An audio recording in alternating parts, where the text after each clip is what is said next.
subscribe the channel and press the bell icon for upcoming videos. Hello friends, welcome to my channel Pharmacology Concepts by Rajesh Chaudhary, and in this video I will discuss about the Weier's-Strength theory, and basically this theory help to understand the relative stability of the cycloalkanes. तो आज की video में हम बात करेंगे cycloalkenes के most important topic के बारे में, वो है आपके relative stability of the cycloalkenes, जिससे हम बात करेंगे वियर्स-स्ट्रेंथ थ्योरी के बारे में। जो वियर साइंटिस्ट हैं, जो एडोल्फ वियर साइंटिस्ट हैं, उन्होंने एक थ्योरी दिया था आपके जो साइक्लोएल्केन्स हैं, मतलब साइक्लोप्रोपेन, साइक्लोब्यूटेन, साइक्लोपेंटेन, इन साइक्लोएल्केन्स की स्टेबिलिटी को समझने के लिए उन्होंने जो थ्योरी दिया था, उसी थ्योरी के बारे में आज हम बात करेंगे। And if you want to watch my previous videos regarding the organic chemistry, you can check the description box below or by using this link. So now let's discuss about the topic.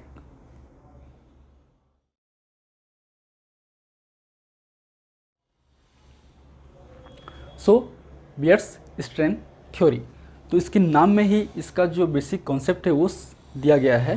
तो जो scientist हैं Adolf wear, उन्होंने इस theory को propose किया था, इसलिए ये वियर-स्ट्रेंथ थ्योरी है।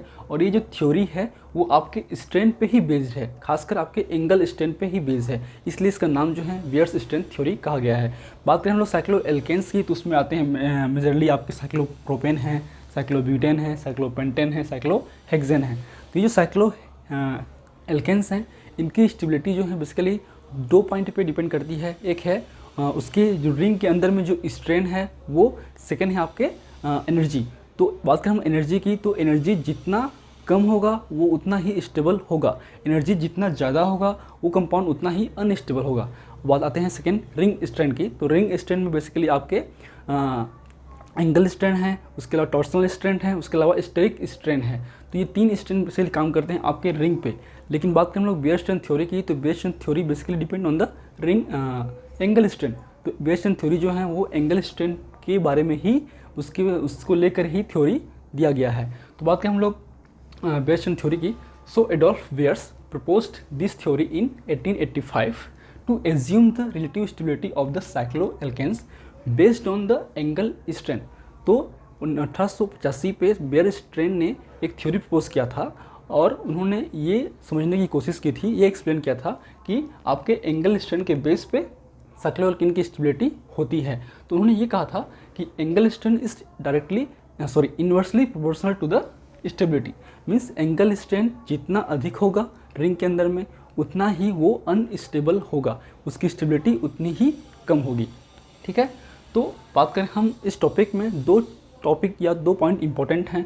पहला है आपका बॉन्ड एंगल, सेकेंड है आपका एंगल स्ट्रेंथ। इनको आप समझ जाएंगे तो आप इजीली वियर-स्ट्रेंथ थ्योरी को एक्सप्लेन कर सकते हैं।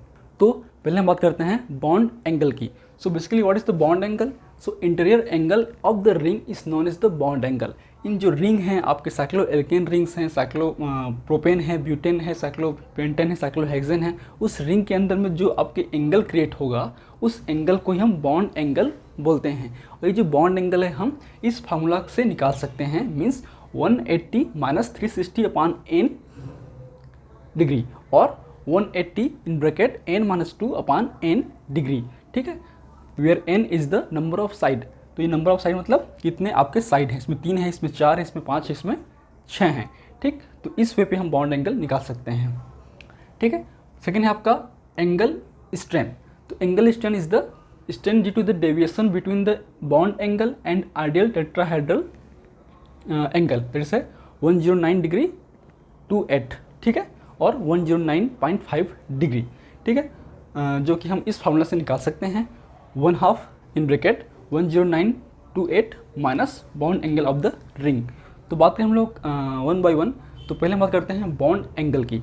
ठीक है, तो इस फार्मूला के बेस पे अगर हम इस जो साइक्लोएल्केन्स हैं उसका बॉन्ड एंगल निकालें तो आता है आपका अप्रोक्सीमेटली 60 डिग्री। ठीक, इसका आता है आपका 90 डिग्री, इसका आता है 108 डिग्री, इसका आता है 120 डिग्री। ये आपके बॉन्ड एंगल है। कैसे निकालेंगे?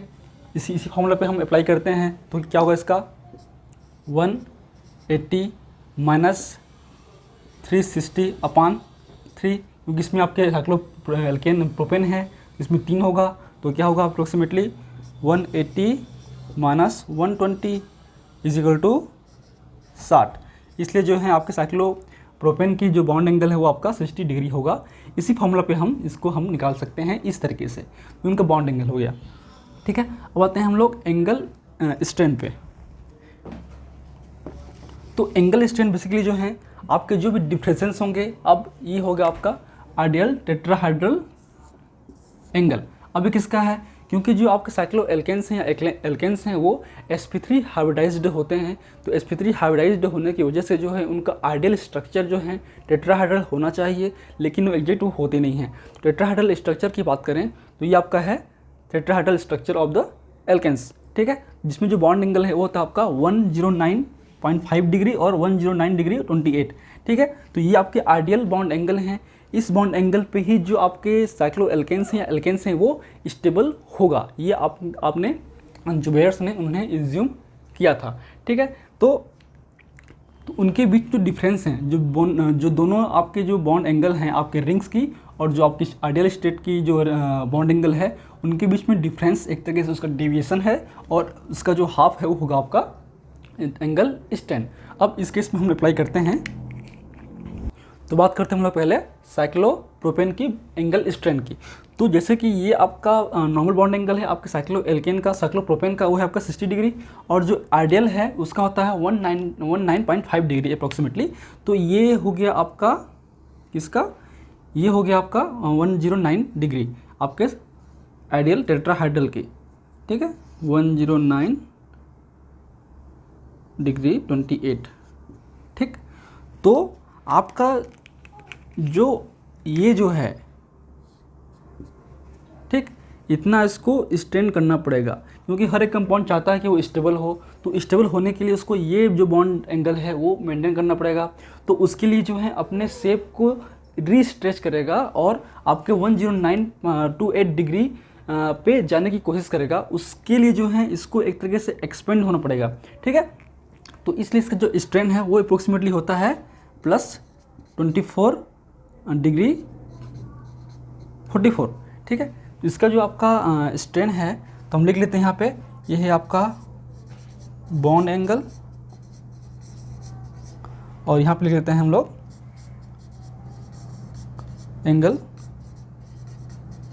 स्ट्रेन 60।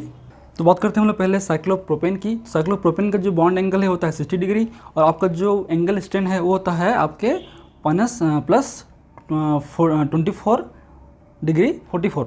ठीक है, अब ये जो है एक तरीके से इस फार्मूला से आया है। यहाँ पे आप बॉन्ड एंगल को यहाँ पुट कर दीजिए, ये जो वैल्यू आएगा वो आपका ये वैल्यू है।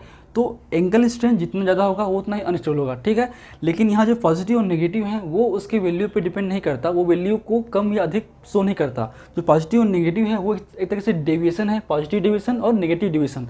मतलब इस केस में आपको जो रिंग है वो स्ट्रेच करना पड़ेगा, आपको इस तरीके से जो है स्ट्रेच करना पड़ेगा, इसलिए पॉजिटिव है। अगर रिंग को कंप्रेस होना पड़ेगा उस केस में वो आपके नेगेटिव होंगे। ठीक है, इसका मतलब जो है आपका साइक्लो जो प्रोपेन है वो आपके कंप्रेस्ड फॉर्म पे मौजूद हैं, जिसको वो एक्सपेंड होना पड़ेगा इस डिग्री को अचीव करने के लिए। ठीक, ये हो गया आपका angle strain of the cyclopropane. आते हैं आप साइक्लोब्यूटेन पे। साइक्लोब्यूटेन का जो एंगल स्ट्रेन है वो आपका बॉन्ड एंगल हो गया 90 डिग्री, और जो आपका एंगल स्ट्रेन है वो हो गया आपका 9 डिग्री +9 डिग्री 44। ठीक है, ये आपका angle strain of the cyclobutane. ठीक, तो इसमें भी आपका ये हो गया एक तरीके से आइडियल बॉन्ड एंगल 109 डिग्री 28, और ये हो गया स्ट्रेचिंग। तो एक तरीके से इसको जो है आपके साइक्लोब्यूटेन को भी जो है इतना इसको स्ट्रेच करना पड़ेगा, जिसकी वैल्यू है 9 डिग्री 44। ठीक, क्लियर है। अब आते हैं हम लोग साइक्लोपेंटेन पे।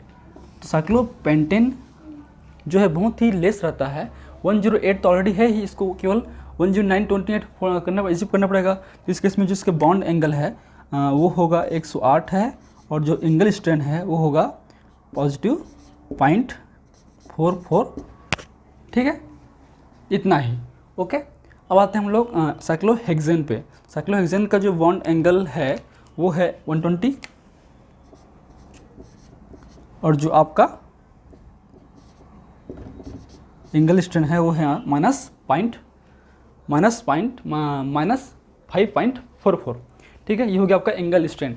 अब ये वैल्यू जो नेगेटिव है, तो आप सबसे लोएस्ट कौन सा है, तो आपका सबसे लोएस्ट जो है साइक्लोपेंटेन है एंगल स्ट्रेंथ के हिसाब से। ये आपका लोएस्ट नहीं है। हमने पहले भी कहा चुके हैं कि जो नेगेटिव और पॉजिटिव है वो केवल उनकी डेविएशन है, कि इस केस में जो है आपके, देखिए इस केस में आपके पॉजिटिव है, मतलब आपके रिंग को स्ट्रेच करना पड़ेगा, लेकिन इस केस में जो है आपके रिंग को कंप्रेस होना पड़ेगा। ठीक है, आपके रिंग को कंप्रेस होना पड़ेगा आपके आइडियल स्टेट अचीव करने के लिए। ठीक है, so these are the basic points about the bond angle and the angle strength. शायद आप लोगों ने बॉन्ड एंगल को, एंगल स्ट्रेंथ को अच्छे से समझ लिया होगा। अब आते हैं हम लोग बेयर स्ट्रेंथ थ्योरीज पे। अब इनके बेस पे जो बेयर ने कुछ थ्योरी दिया था, कुछ ऑब्जर्वेशन थे, उनके कुछ एजम्पशन थे, वो क्या थे हम बात करते हैं वन बाय वन। तो पहले हम इसको नोट करने के लिए स्क्रीनशॉट ले लीजिए, फिर बात करते हैं थ्योरीज के बारे में, फिर आपको उसको कैसे लिखना है वो आपको समझ में आ जाएगा। चलिए, हो गया, ओके। ठीक है, आते हैं हम लोग थ्योरी नंबर 1 की ओर। जो पहला थ्योरी था, जो पहला उसके एग्जप्शन थी, जो आपके पोस्टुलेट थी बेयर थ्योरी की, वो था आपका आर साइक्लोएल्केन्स और कार्बोसाइक्लिक रिंग्स और cycloalkanes are planar like polygons and the proposed structure of these cycloalkanes are as follow. Cyclopropane is in equilateral triangle shape, cyclobutane is in square shape, cyclopentane has pentagon shape and the cyclohexane has a hexagon shape। तो बात करें पहला theory की, तो जो आपके bears हैं इन्होंने ये ऑब्जर्व किया था कि जो सारे साइक्लोएल्केन्स हैं वो एक ही प्लेन पे होंगे, उनके जो सारे कार्बन एटम्स हैं वो एक ही प्लेन पे होंगे। इस तरीके से ये, जैसे कि बात करें हम लोग, ये है आपका साइक्लोहेक्सेन। साइक्लोहेक्सेन की बात करें, ये कार्बन एटम है, ये कार्बन कार्बन कार्बन कार्बन है, ये एक ही प्लेन पे हैं। इस तरह से देखेंगे तो ये एक ही प्लेन पे हैं, ये यहाँ पे है, यहाँ पे है, यहाँ पे, यहाँ पे, यहाँ पे, यहाँ पे। तो एक प्लेन पे होना को हम बोलते हैं प्लेनर। ठीक है, तो सारे जो साइक्लोएल्केन्स हैं वो एक प्लेन स्ट्रक्चर पे हैं, प्लेन फॉर्म पे हैं, और उनके बेस पे उनका जो स्ट्रक्चर का जो शेप है वो अलग अलग होगा। आपके साइक्लोप्रोपेन का ट्राइंगल होगा, आपके साइक्लोब्यूटेन का स्क्वायर होगा, आपके साइक्लोपेंटेन का पेंटागन होगा, और आपके साइक्लोहेक्सेन का हेक्सागोनल होगा। ये उन्होंने पहली थ्योरी दी थी। ठीक है, अब आते हैं थ्योरी नंबर 2 की ओर। ठीक है, थ्योरी नंबर 2 को आप स्क्रीन पर देख सकते हैं। इन cycloalkane each carbon atom is sp3 hybridized and angle between the any pair of adjacent bonds should be tetrahedral. Ideal bond angle should be 109 degree, 0.28 और 109.5 डिग्री।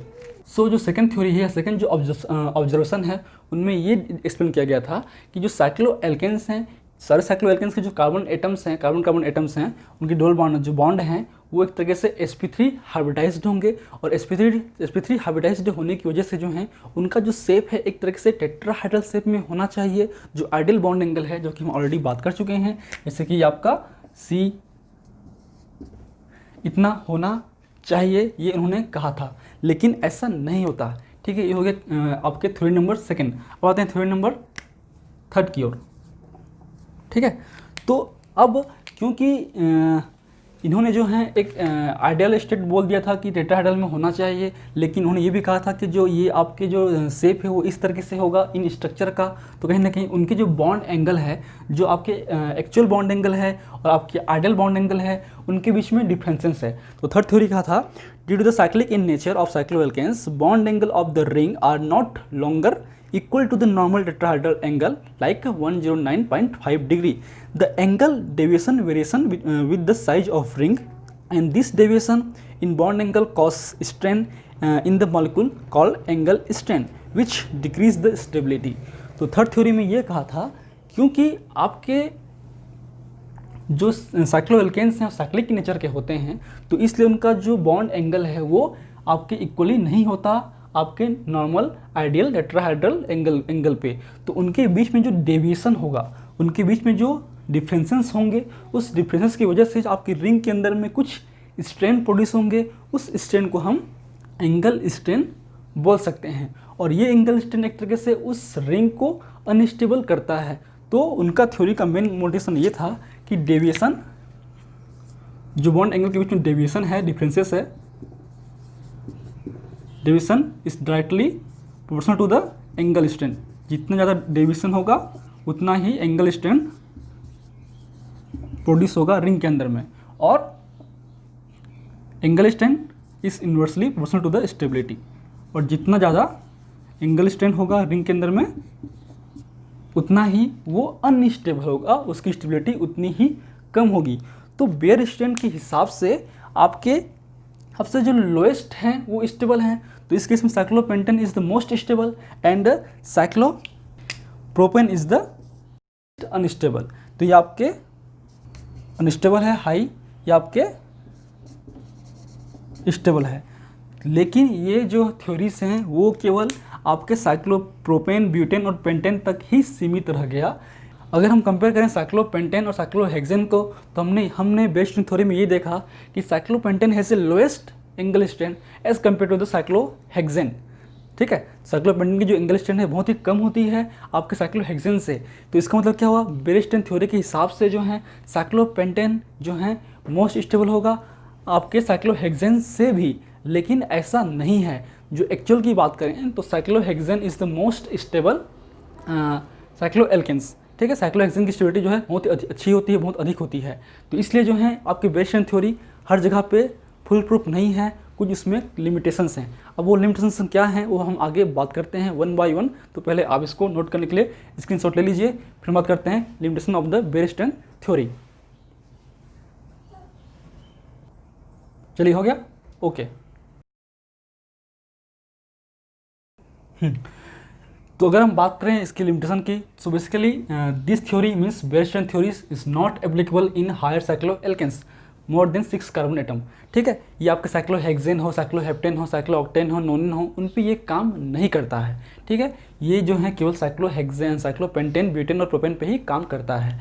इसके हिसाब से जो है cyclopentane is more stable than cyclohexane, then cyclobutane and then cyclopropane as per the angle strength. अब angle strength क्या था, अब याद कीजिए, इसका था अप्रोक्सीमेटली साइक्लोपेंटेन का था +44। ठीक है, इसका था आपका साइक्लोहेक्सेन का -5.44, आपका साइक्लोब्यूटेन का था अप्रोक्सीमेटली 9.44, और ये था आपका +24.44। ठीक है, ये उसके एंगल स्ट्रेंथ्स हैं। जितना कम एंगल स्ट्रेंथ उतना ही वो अधिक स्टेबल, ये कहा था अपने बेयर स्ट्रेंथ थ्योरी ने।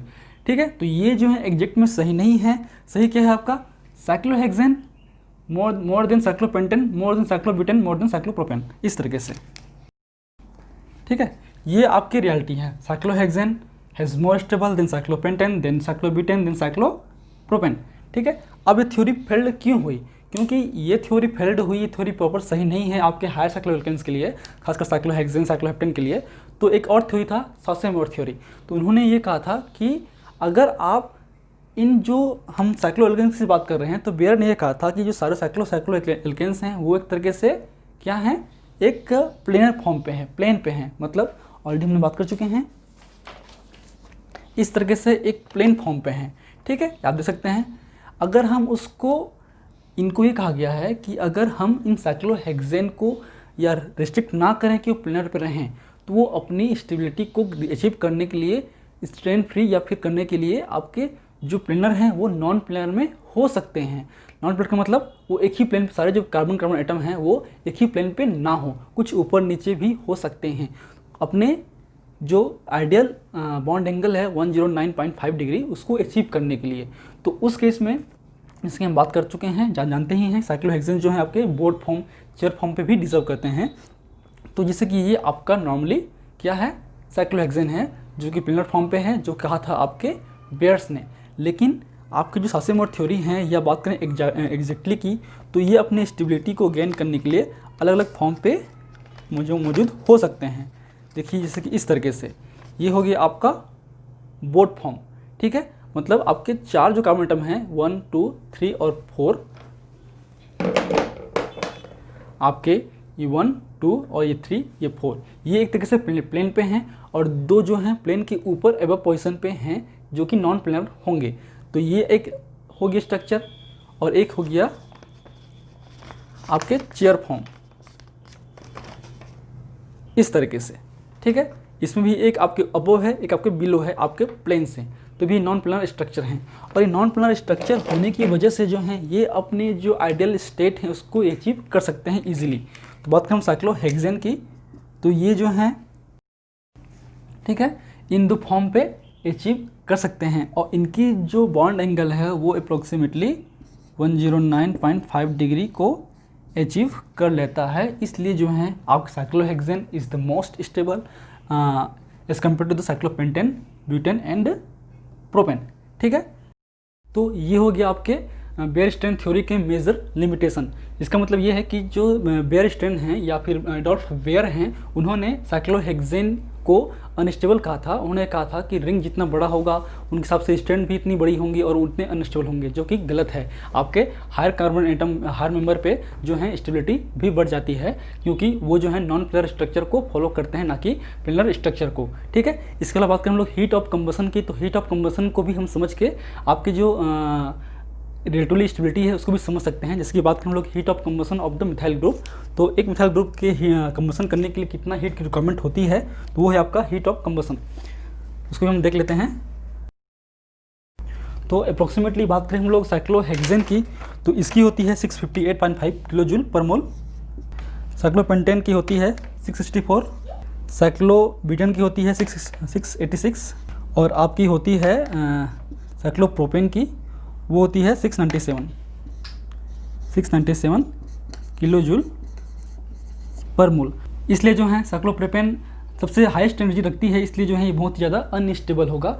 इसी वजह से जो है साइक्लोप्रोपेन जो है बहुत इजीली आपके रिएक्शन शो करता है, बहुत easily ring opening reaction show करता है इनके कंपैरिजन पे। फिर साइक्लोब्यूटेन करता है कुछ एक्सट्रीम कंडीशन पे। साइक्लोहेक्सेन, साइक्लोपेंटेन बहुत स्टेबल होते हैं, इसलिए उनमें जो है आपकी रिंग ओपनिंग रिएक्शंस नहीं होती हैं। बात करें इसके अलावा बात करें हम लोग बेयर थ्योरी की, तो उन्होंने केवल एंगल स्ट्रेन को ही बेस माना था। उन्होंने एंगल स्ट्रेन के बेस पे ही अपनी जो थ्योरीज हैं वो डेवलप की थी। उन्होंने जो है रिंग स्ट्रेन के दो और जो स्ट्रेन हैं, जैसे कि बात करें टॉर्सनल स्ट्रेन और आपके स्टेरिक स्ट्रेन, उनको उन्होंने ध्यान नहीं दिया था। बात करें हम लोग उन स्ट्रेन की, तो इसमें है आपका टॉर्सनल स्ट्रेन। ठीक है, तो टॉर्सनल स्ट्रेन में क्या होता है, the strain due to the eclipsing of bond on neighbouring atoms और exist when neighboring carbon process hydrogen that overlap in space, that is a eclipse। तो अगर साइक्लो एल्केन या इन जो कार्बन कार्बन बॉन्ड्स हैं उन कार्बन एटम्स पे जाहिर सी बात है हाइड्रोजन एटम भी होंगे। उन हाइड्रोजन एटम के स्पेस में ओवरलैप करने की वजह से जो है उनमें एक स्ट्रेन प्रोड्यूस होगा, उसको ही हम बोलते हैं टॉर्सनल स्ट्रेन। जैसे कि एग्जांपल में लेते हैं ब्यूटेन का, तो सपोज प्लेनर फॉर्म पे आपके ये ब्यूटेन हैं। ठीक है, तो इस ब्यूटेन ये आपके 3D स्ट्रक्चर है मान के चलो, तो ये ऐसे है थोड़ा सा, तो उसमें आपके हाइड्रोजन एटम भी होंगे। तो हाइड्रोजन एटम जो हैं इस वे पे अरेंज होते हैं स्पेस पे, 4 जो हैं प्लेन के एबव होंगे और 4 बिलो होंगे। ठीक है, तो एक तरीके से इनमें ओवरलैपिंग होगी, जो अपर प्लेनर हैं उन पे ओवरलैपिंग होगी और जो लोअर प्लेनर हैं उन पे ओवरलैपिंग होगी। तो उन ओवरलैपिंग वजह से जो है उनमें इक्लिप्स प्रोड्यूस होगा, उसको हम बोलते हैं टॉर्सनल स्ट्रेन। ये होता है आपका स्टेरिक स्ट्रेन। स्टेरिक स्ट्रेन का मतलब होता है अगर इन कार्बन एटम्स पे मिथाइल ग्रुप एडप होंगे, एक्स्ट्रा मिथाइल ग्रुप एडप होंगे, तो उन कार्बन के जब एटम जो है स्पेस में आपस में पास आएंगे तो उनके बीच में एक तरीके से रिपल्सन फोर्स होगा, उसको हम बोलते हैं स्टेरिक स्ट्रेन। सो उसको भी लिख लीजिए आप। The strain due to the repulsive interaction when atoms approach each other too closely are known as the steric strain or transannular strain. So these are the basic theories about the Beer strain theories and their limitation regarding the cyclohexane. ठीक है, तो ये आपके basic theories हैं। And if you want to note this lecture, please take a screenshot. And if you like my videos, please press the like button, share with your friend, and any feedback, please comment on the comment section. That motivates me for the upcoming videos. In last, thank you. Keep watching.